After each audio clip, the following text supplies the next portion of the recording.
राम राम दोस्तों, एक बार फिर से आप सभी का स्वागत है मेरे YouTube चैनल हिंदू अर्थ कथा में।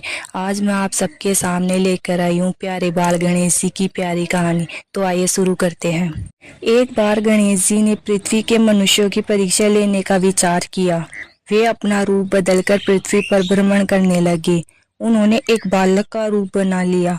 एक हाथ में एक चम्मच में दूध ले लिया और दूसरे हाथ में एक चुटकी चावल ले लिए और गली गली घूमने लगे। साथ ही साथ आवाज लगाते चल रहे थे, कोई मेरे लिए खीर बना दो, कोई मेरे लिए खीर बना दो। कोई भी उन पर ध्यान नहीं दे रहा था, बल्कि लोग उन पर हंस रहे थे। वे लगातार एक गांव के बाद दूसरे गांव इसी तरह चक्कर लगाते हुए पुकारते रहे, पर कोई खीर बनाने के लिए तैयार नहीं था। सुबह से शाम हो गई, गणेश जी लगातार घूमते रहे। एक बुढ़िया थी, शाम के वक्त अपनी झोपड़ी के बाहर बैठी हुई थी। तभी गणेश जी वहां से पुकारते हुए निकले कि कोई मेरी खीर बना दे, कोई मेरी खीर बना दे। बुढ़िया बहुत कोमल हृदय वाली स्त्री थी। उसने कहा, बेटा मैं तेरी खीर बना देती हूँ। गणेश जी ने कहा, माई अपने घर में से दूध और चावल लेने के लिए बर्तन ले आओ। बुढ़िया एक कटोरी लेकर जब झोपड़ी बाहर आई तो गणेश जी ने कहा, अपने घर का सबसे बड़ा बर्तन लेकर आओ। बुढ़िया को थोड़ी झुंझलाहट हुई, पर उसने कहा, चलो बच्चे का मन रख लेती हूँ। और अंदर जाकर वह अपने घर में से सबसे बड़ा पतीला लेकर आई।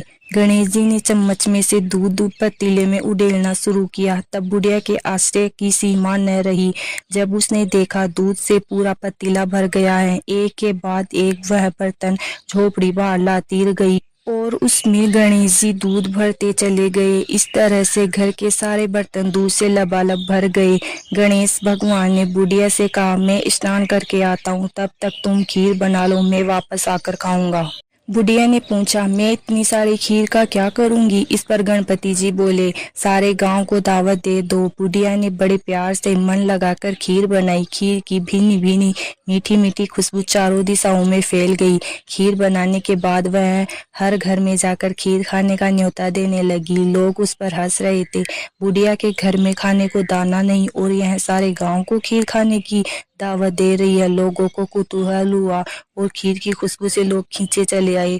तो सारा गांव बुढ़िया के घर में इकट्ठा हो गया। जब बुढ़िया की बहू को दावत की बात मालूम हुई, तब वह सबसे पहले वहां पहुंच गई। उसने खीर से भरे पतीलों को जब देखा तो उसके मुंह में पानी आ गया। उसे बड़ी जोर से भूख लगी हुई थी। उसने एक कटोरी में खीर निकाली और दरवाजे के पीछे बैठकर खाने की तैयारी करने लगी। इसी बीच एक चींटा गिर गया और वह गणपति जी को भोग लग गया और वो प्रसन्न हो गए। अब पूरे गांव को खाने की दावत देकर बुढ़िया वापस अपने घर आई तो उसने देखा बालक वापस आ गया था। बुढ़िया ने कहा, बेटा तेरी खीर तैयार है, भोग लगा लो। गणपति जी बोले, माँ भोग तो लग चुका है, मेरा पेट पूरी तरह से भर गया है, मैं तृप्त हूँ।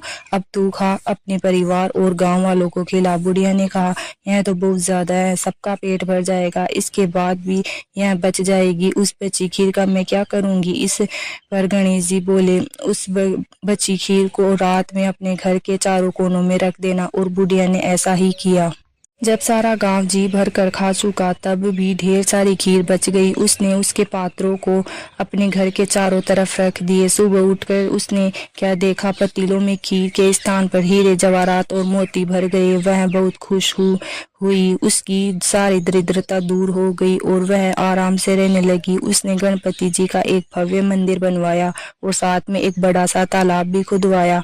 इस तरह उसका नाम दूर दूर तक प्रसिद्ध हो गया। उस जगह वार्षिक मेले लगने लगे और गणेश जी की कृपा प्राप्त करने के लिए उसी स्थान पर पूजा करने और मान्यताएं मानने के लिए आने लगे। गणेश जी सबकी मनोकामनाएं पूरी करने लगे। कहानी के अंत में वही मैं आज भी यही शुभकामनाएं दे रही हूँ। कहते को, सुनते को, हुरुकार बढ़ते को। जैसी कृपा गणेश भगवान ने बुढ़िया पर की, वैसी कृपा हम सब पर करना, हम सब पर करना। तो कैसी लगी आपको मेरी ये कहानी? अगर अच्छी लगी हो तो वीडियो को लाइक शेयर और कमेंट करें और चैनल को सब्सक्राइब करें। Thank you.